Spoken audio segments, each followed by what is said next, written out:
Acte 9. La psychologue scolaire. Le réveil fut difficile en ce jour d'école. Amina, la maman, secouait énergiquement Saladin. « Saladin, réveille-toi! Tu vas encore être en retard !» soupira sa maman. « Attendez, Ibn Battuta, je vais me réveiller et nous poursuivrons notre voyage, » lui répondit-il. « Mon Dieu !» s'exclama sa maman. « Encore cet Ibn Battuta ? Mon fils est devenu fou. Tu as de la fièvre, Saladin ? Maman ? Mais où suis-je ? Où est mon cheval ? Le voyage est terminé ? S'interrogea-t-il. Viens avec moi à la salle de bain. Je vais t'aider à faire ta toilette pour que tu sois mieux réveillé. File vite sous la douche. Je crois que tu en as besoin. Et surtout laisse couler l'eau froide seulement, lui cria-t-elle. Saladin marcha en titubant. Une fois sous la douche, il ne parvint pas à ouvrir le robinet d'eau. Ses paupières étaient comme collées. Il ressemblait plus à un oisillon sorti de sa coque qu'à un enfant à moitié réveillé. Après avoir enfin réussi à ouvrir le robinet, l'eau glacée qui coulait sur sa tête le tira de sa torpeur. Il commença à réaliser que la réalité était celle qu'il vivait à l'instant. Saladin s'interrogea longuement sur cette étonnante rencontre avec le passé et sur l'influence de l'anneau. L'angoisse l'envahit. « Serais-je devenu fou ?» s'interrogea-t-il. La folie n'explique pas tout. Ce rêve avec Simohind Amokren et ses prémonitions indiquaient qu'il y avait une passerelle entre le passé et le présent. Après tout, pourquoi ne pas accepter l'idée de sa singularité, se disait-il encore. Se fondre dans la masse, raisonner et penser comme les autres, se soumettre aux codes et aux règles. D'accord, mais après, et si je décidais de vivre différemment, parce que j'y trouve mon épanouissement, serait-ce pour autant une faute ? Poursuivit-il. Il fit le choix d'accorder tout le crédit nécessaire à ses expériences. Hors de question de les considérer comme des productions de l'esprit ou de toute autre chose. Sa toilette terminée, Saladin finit de se coiffer les cheveux. En se regardant dans le miroir, il constata en se peignant que l'anneau était toujours autour de son doigt. « Il ne faut surtout pas que ma mère le voie », se dit-il. Il tenta de le retirer, mais sans succès. Pris de panique, il savonna son doigt en espérant que l'anneau glisserait plus facilement, mais rien n'y faisait. L'anneau était comme scellé. Comment se sortir de cette situation délicate ? L'idée lui vint de le cacher à l'aide d'un pansement. Mais l'anneau était d'un certain volume. Comment justifier ce pansement auprès de sa mère ? Il songea à tourner l'anneau autour du doigt afin que la pierre qui provoquait ce volume gênant ne soit pas visible sur le dessus. Ce stratagème imaginé in extremis eut l'effet escompté. Sa mère s'inquiéta à peine du pansement. Son petit déjeuner avalé, il s'habilla en toute hâte afin de se rendre au collège. Il courait encore. Arrivé devant la salle de classe, il croisa le regard de Nour sans pour autant la saluer, ce qui la vexa grandement. « Quelle effronterie et quelle arrogance !» se dit-elle. Ses autres camarades s'amusaient à le dévisager de haut en bas, avant de se retourner et de pouffer de rire. Cette mascarade se répéta plusieurs fois. Les élèves se rangèrent soigneusement à l'arrivée de l'enseignante de mathématiques, Madame Fluet. Il fallait que les élèves soient frais le matin pour assimiler les notions de mathématiques. C'est ce qui expliquait que cette matière est le privilège des meilleurs créneaux horaires de la journée, soit en première heure le matin, soit en première heure l'après-midi, rarement en fin de matinée ou en fin de journée. Les élèves prirent place dans la classe. La salle portait le nom du célèbre mathématicien de la Grèce antique, Euclide. Saladin, qui pénétra le dernier dans la classe, s'arrêta un moment devant la porte et lut le nom en haussant des épaules. Ce haussement d'épaules désinvolte n'avait pas échappé à Madame Fluet, qui choisit de ne pas intervenir sur le moment. Les premières séances de mathématiques portaient sur des révisions du programme de 6e, comme cela est de coutume en début d'année scolaire. Cette matière n'était pas celle qu'affectionnait particulièrement Saladin. Par contre, fidèle à lui-même, il avait appris les noms de quelques figures musulmanes des mathématiques. Il ne pensait pas d'emblée à dire « mathématicien arabe », parce que beaucoup étaient d'origine perse. Il rêvassait encore. Il songea de nouveau à cette nuit si particulière. Il n'avait qu'une envie, que la nuit tombât le plus rapidement possible pour revivre cette extraordinaire expérience de voyage dans le temps. Il fut vite rattrapé par le moment présent. « Saladin !» cria Madame Fluet. « Il vaut mieux rester avec nous et ne pas laisser ton esprit aller trop loin. »« Comment cela, madame ?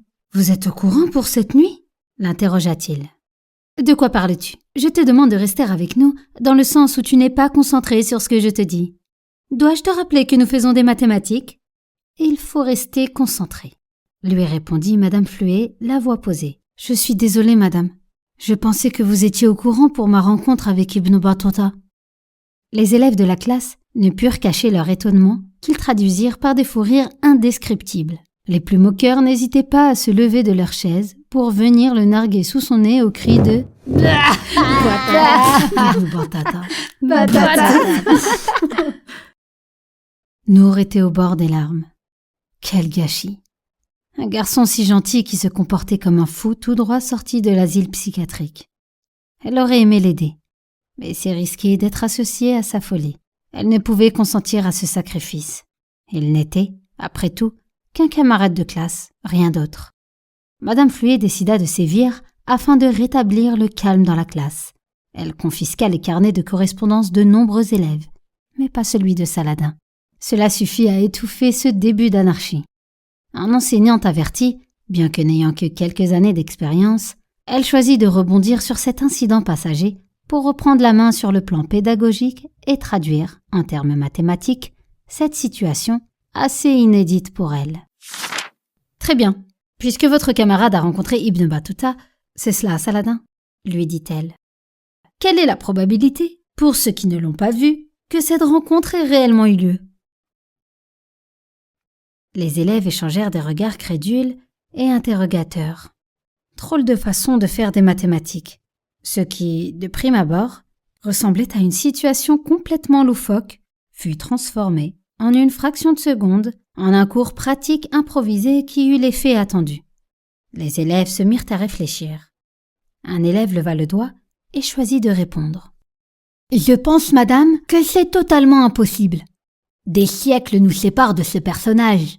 Je suis d'accord avec toi, mais je voudrais que tu me traduises le mot « impossible » en termes mathématiques. Si tu veux, pour t'aider, quelle valeur mathématique lui attribuer ? Je n'ai pas très bien compris, madame. Alors, je précise. Quel chiffre donnerais-tu à la probabilité que cette rencontre ait réellement eu lieu ou pas ? 0, madame. Pourquoi 0 ? Pour moi, c'est du vide, son histoire. Cet événement n'a jamais pu exister. Merci pour ta réponse. Maintenant, Saladin, peux-tu me dire quel chiffre donnerais-tu à la réalité de cette rencontre ? Pour moi, c'est 100% sûr que cette rencontre a eu lieu, répondit-il, au bord des larmes. Je vais t'aider à mieux traduire ta réponse, ajouta Madame Fluet. Si je divise 100 par 100, quel résultat obtenons-nous ? 1, madame. C'est exact. 1. Bien que ce que nous venons de faire ensemble ne soit pas inscrit au programme, il n'en reste pas moins que nous faisons des mathématiques. Vous venez, sans le savoir, d'avoir votre premier cours de probabilité en traduisant un événement de la vie active. 0 est la probabilité de l'événement impossible. 1 est la probabilité de l'événement certain. Plus la probabilité d'un événement est proche de 1, plus il a de chances de se réaliser. Cela signifie que, sans le savoir, nous appliquons dans notre vie de tous les jours des règles mathématiques. Je dirais même que nous avons nécessairement besoin de maîtriser un minimum de règles mathématiques pour vivre normalement. Un élève se permit de l'interrompre afin d'exprimer une forme de mécontentement. « Madame, c'est vrai qu'on a appris des choses aujourd'hui, mais je trouve qu'on perd trop de temps avec ces histoires à dormir debout. D'ailleurs, pour moi, la probabilité qui s'appelle Pinocchio est de 1. » s'esclaffa-t-il. Les élèves lui emboîtèrent le pas et se mirent à crier à tue-tête « Pinocchio ! Je vois que vous avez la moquerie facile. Très bien. Alors voyons si vous allez continuer de vous moquer de votre camarade. » poursuivit Madame Fluet. Nous avons parlé de chiffres, de zéros. La salle porte le nom d'Euclide. Qui peut me donner l'origine historique de ces mots communs et de ce nom propre ? Silence dans la classe. Les élèves furent renvoyés à leur propre ignorance. Saladin, complètement abattu, retrouva un peu d'espoir. Cette enseignante avait, assurément, un brin d'humanité. Elle n'avait pas cherché à l'humilier. Elle n'avait pas donné foi à son histoire, mais ne l'avait pas non plus critiquée. Madame Fluet lui avait même donné l'impression de vouloir l'aider. Il se rendit compte, un peu tard certes, qu'il avait commis une grossière erreur. Il devait apprendre à mieux gérer ses émotions. Personne ne répondit à la question de l'enseignante. Elle donna la parole à Saladin. Elle lui offrit la possibilité, de manière subtile et intelligente, de laver l'affront de ses camarades en reprenant le dessus sur eux. L'esprit devait l'emporter sur la bêtise. La culture devait triompher de l'ignorance. Le mot chiffre, répondit Saladin, est un mot d'origine arabe, le sifr, qui désignait le vide et qui donna le zéro que nous connaissons aujourd'hui, d'où sa forme circulaire. Quant à Euclide, il s'agit d'un mathématicien de la Grèce antique. C'est tout à fait exact, Saladin. Bravo pour ces savantes réponses. Bon, j'entends la sonnerie retentir. Nous poursuivrons le cours lors de la prochaine séance. Je ne restituerai les carnets de correspondance qu'après avoir adressé un mot à vos parents pour votre attitude en classe. Votre professeur principal, Madame Vincent, je crois, vous les remettra durant son cours. Saladin, j'aimerais te voir, s'il te plaît, avant de partir. Oui, madame, me voici. J'ai entendu parler de toi. On m'a raconté que tu étais un passionné d'histoire et un élève plutôt brillant.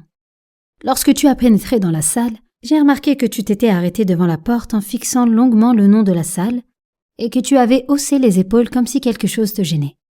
À vrai dire, madame, je suis très confus. Je sais que j'ai été stupide en évoquant un mauvais rêve. Je suis désolée d'avoir perturbé votre cours. Saladin, reprit madame Fluet, tu ne réponds pas à ma question. Disons que j'ai peur de vous importuner avec ma réponse, madame.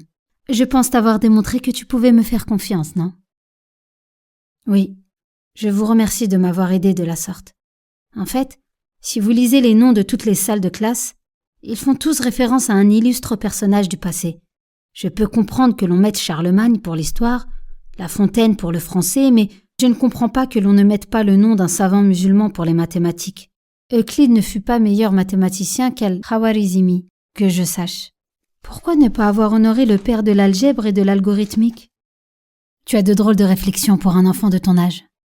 Ta remarque n'est, dans le fond, pas fausse. J'aimerais cependant que tu réfléchisses à un détail qui a son importance. Dans quel pays vivons-nous? Nous sommes en France, madame. Mais je ne comprends pas votre question. Il n'y a rien d'anormal à ce que dans un pays d'Europe, nous fassions référence à des personnages qui, d'une certaine façon, ont façonné notre culture. Peut-être faut-il plus de temps pour parvenir, un jour, à honorer des figures historiques d'autres cultures. C'est une mission qui te reviendra certainement un jour si tu choisis de faire de l'histoire ton métier. Qui sait, Inch'Allah, comme vous dites, n'est-ce pas? Saladin, en entendant ce Inch'Allah et ce discours, retrouva le sourire. Malheureusement pas pour longtemps. C'était la récréation. Madame Fluet rangea ses affaires et se rendit en salle des profs. Nombre de ses collègues l'y avaient déjà devancée.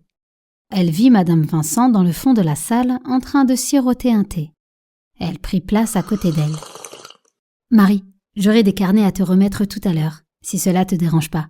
J'aimerais que tu puisses les restituer à certains élèves qui n'ont pas été très corrects à l'égard d'un de leurs camarades. »« Ah bon? Mais tu en as au moins une quinzaine.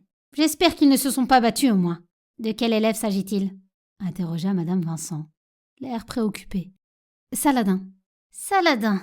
s'exclama madame Vincent. « Qu'a-t-il encore fait? Cet élève commence sérieusement à m'agacer. »« Comment cela? C'est vrai qu'il est un peu rêveur, avec parfois des histoires à dormir debout, mais je le trouve très éveillé et d'une intelligence assez incroyable. »« Des histoires à dormir debout?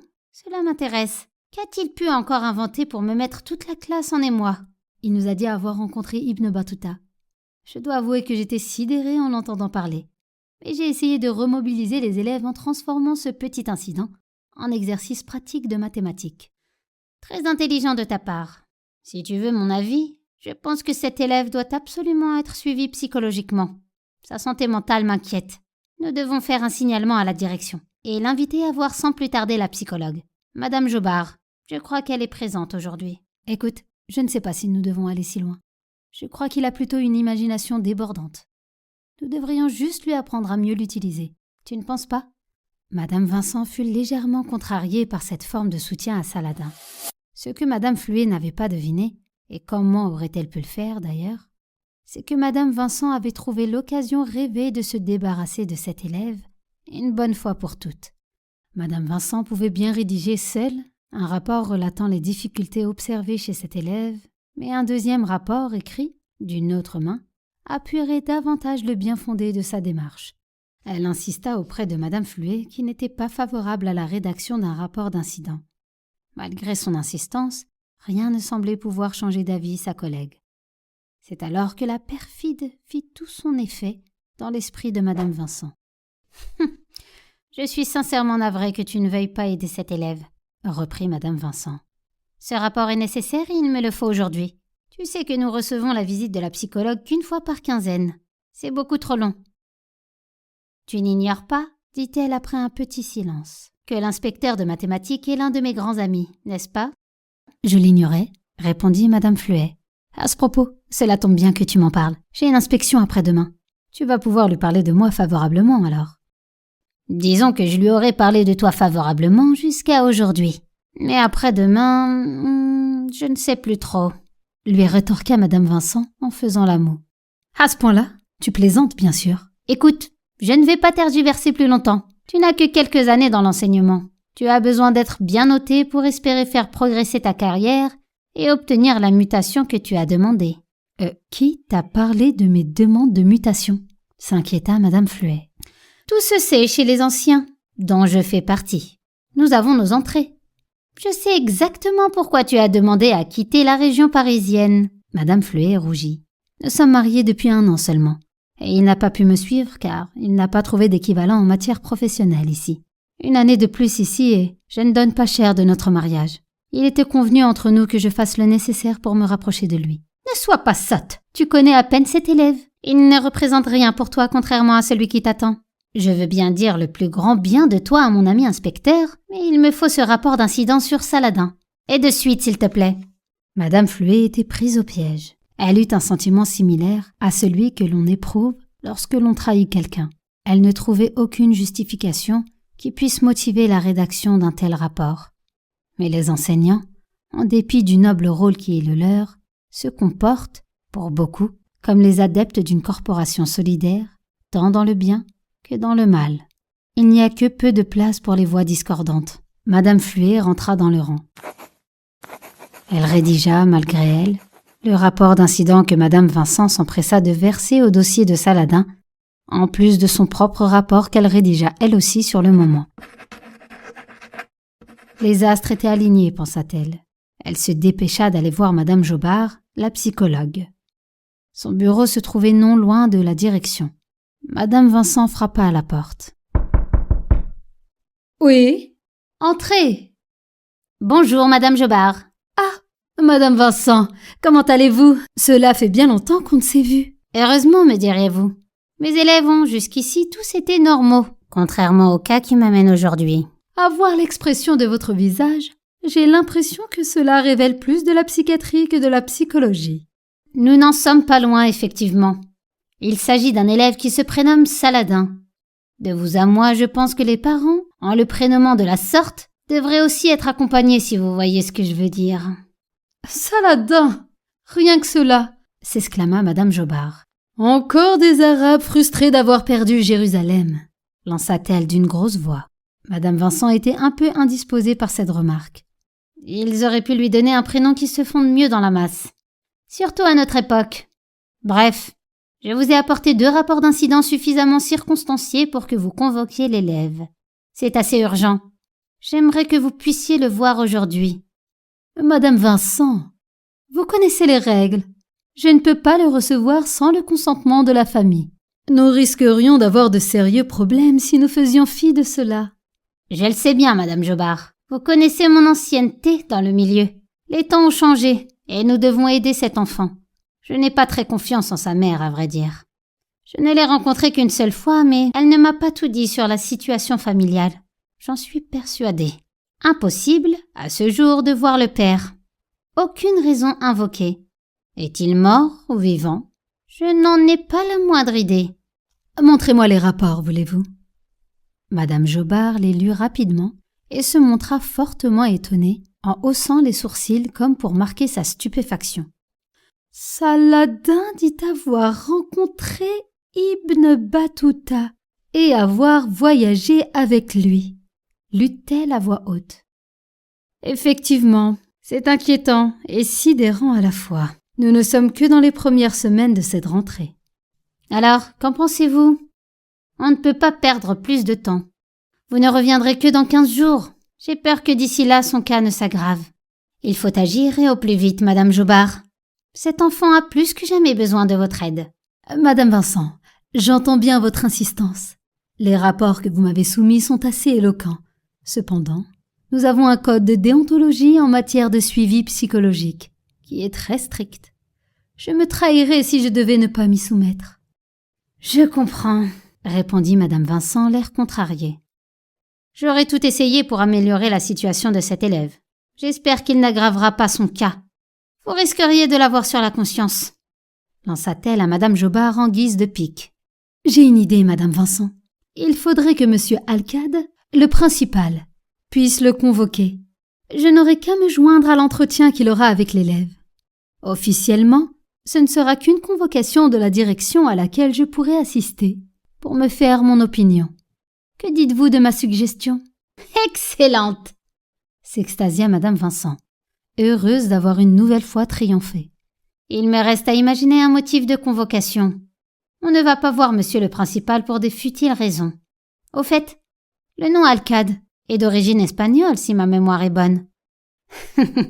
J'ai trouvé le prétexte idéal, ajouta Madame Vincent, le sourire malicieux. Quel rapport avec l'origine espagnole de monsieur Alcade? Trop long à vous expliquer. Préparez-vous à recevoir l'élève dans quelques minutes. Je dois justement leur dispenser un cours à l'instant. Madame Vincent, légèrement en retard, se précipita vers la salle Charlemagne, dédiée à l'enseignement de l'histoire. Les élèves l'attendaient dans un brouhaha indescriptible qui prit fin à la seule vue de leur enseignante. Saladin était bien dans le rang, en compagnie de Nour, avec laquelle il se réconcilia durant la récréation, en s'excusant de ne pas lui avoir adressé la parole ce matin. Il était serein et souriant. Les élèves une fois installés, Madame Vincent procéda à l'appel. Elle arriva à l'élève Louis Campéa. « Présent, madame, » répondit-il. « Je n'avais pas fait attention, ni à ton prénom, ni à ton nom, » lui dit Madame Vincent. « Y a un problème avec mon nom et mon prénom, madame ?»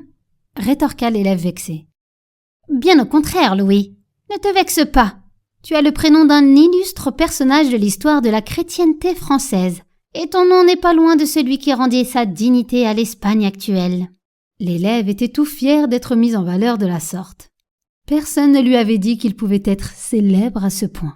Saladin, au contraire, s'était pris d'intérêt pour cet échange, mais avait déjà perdu son sourire. Une petite voix lui conseilla de ne surtout pas réagir. Ce n'était ni le bon moment, ni la bonne personne avec laquelle avoir des problèmes. Madame Vincent, qui, d'un coin de l'œil, observait sournoisement la réaction de Saladin, décida de pousser plus loin son avantage. Puisque nous devons étudier cette année les rapports entre le monde chrétien et le monde musulman, je pensais à Saint Louis, qui est en fait le roi Louis IX, qui mena 2 croisades pour libérer les chrétiens d'Orient du joug musulman. Quant à ton patronyme, Campéa, il doit certainement être un diminutif. Elle inventa de toutes pièces cette hypothèse. Du nom de cet illustre chef de guerre espagnol qui chassa les musulmans hors d'Espagne au moment de la Reconquista et ce, après plus de 7 siècles de présence. Il s'appelait Cid Campeador. Je trouve que tu as un prénom et un nom très riches sur le plan historique. Le stratagème imaginé par Madame Vincent était une totale réussite. Saladin ne put en effet s'empêcher d'exprimer sa stupéfaction et son étonnement en entendant son enseignante employer des mots particulièrement rabaissants et durs pour aborder ses péripéties historiques. Le visage a ceci de particulier qu'il est l'interprète de toutes les émotions. Il ne sait pas mentir. Il va même jusqu'à nous trahir. Ce que nous souhaitons cacher aux autres, le visage le divulgue de façon théâtrale. Le visage de Saladin n'avait pas échappé à la règle. Il exprima par des galimatia, dont seul le visage a le secret, tout le dégoût qu'avaient suscité en lui les propos de Madame Vincent. Cette dernière ne boudait pas son plaisir d'avoir su amener Saladin sur son terrain de prédilection, la brimade. Notre héros aurait pourtant dû se rappeler cet adage arabe qu'aimait lui répéter sa mère. Celui qui t'a devancé d'une nuit, t'a devancé d'une ruse. Comprenez que les personnes les plus âgées ont une expérience avérée des choses de la vie. Je te vois grimacer, Saladin. Tu as peut-être quelque chose à ajouter. À moins que tu n'aies une autre vision de l'histoire à nous proposer, dit-elle avec malice. Je pense qu'il y a eu des défaites et des victoires des deux côtés. C'est le propre de toutes les guerres, mais les musulmans ont beaucoup apporté à l'Espagne. D'ailleurs, beaucoup de mots espagnols ont une origine arabe, comme par exemple le Guadalquivir, qui signifie le grand fleuve en arabe, El Oued el-Kebir. Oserais-tu insinuer que les Espagnols sont d'une certaine façon toujours sous domination musulmane? Cela signifierait que les Algériens, par exemple, seraient toujours sous influence de la France, malgré leur indépendance. Les Algériens sont indépendants, s'emporta Saladin. Nous avons battu les Français et avons gagné le droit de vivre libre. Les Espagnols ont donc aussi gagné le droit de vivre libre, loin de la domination musulmane. Ne crois-tu pas? Je pense plutôt qu'ils ont énormément perdu en les expulsant hors d'Espagne, ajouta Saladin, au bord de la crise de nerfs. Madame Vincent profita de cette dernière remarque de Saladin pour dérouler son plan diabolique. Cette dernière réplique fit l'effet d'un mot de passe dont on attendait qu'il soit prononcé. Elle décida d'agir sans plus tarder. « Je vois que tu ne parviens toujours pas à te canaliser.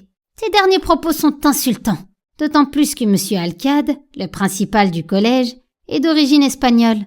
Il sera ravi d'entendre de vive voix ta version de l'histoire de la terre de ses aïeux. »« Mais je n'ai rien dit de mal, madame. Je n'ai insulté personne. »« Louis, puisque tu connais maintenant l'origine de tes noms et prénoms, veux-tu bien me faire le plaisir d'accompagner cet élève au bureau du principal, avec ce petit mot que je viens de rédiger, afin que M. Alcade comprenne le prétexte du renvoi de cours de Saladin. »« Oui, madame, » répondit Louis en bombant le torse de fierté, à l'instar d'un jeune coq sans crête. Tel un condamné à mort, Saladin rangea ses affaires et adressa un regard à Nour, comme pour la supplier de l'aider. Et il était abattu comme jamais. Qu'avait-il fait au ciel, se dit-il, pour mériter cela? Qu'allait-il bien pouvoir expliquer au principal, M. Alcade? M. Alcade était surnommé le procureur par les élèves. Il ne pensait pas si bien dire. Alcade est un nom espagnol d'origine arabe qui signifie le juge, el-Qadi. Les Alcades sont originaires d'une commune andalouse, du nom d'Abroussena. Saladin s'imaginait dans le couloir de la mort. Il n'avait plus qu'une idée en tête, qu'il ressassait inlassablement. Il se souvint de ce petit ouvrage de Victor Hugo, Le dernier jour d'un condamné, et plus particulièrement des premières lignes. Je n'ai plus qu'une pensée, qu'une conviction, qu'une certitude. Condamné à mort. Arrivé devant le bureau du principal, Louis, avec un zèle incommensurable, frappa à la porte. Une voix lui intima d'entrer. Louis, avant de rejoindre sa classe, expliqua au principal que Madame Vincent avait exclu un élève. Saladin était désormais seul face au juge.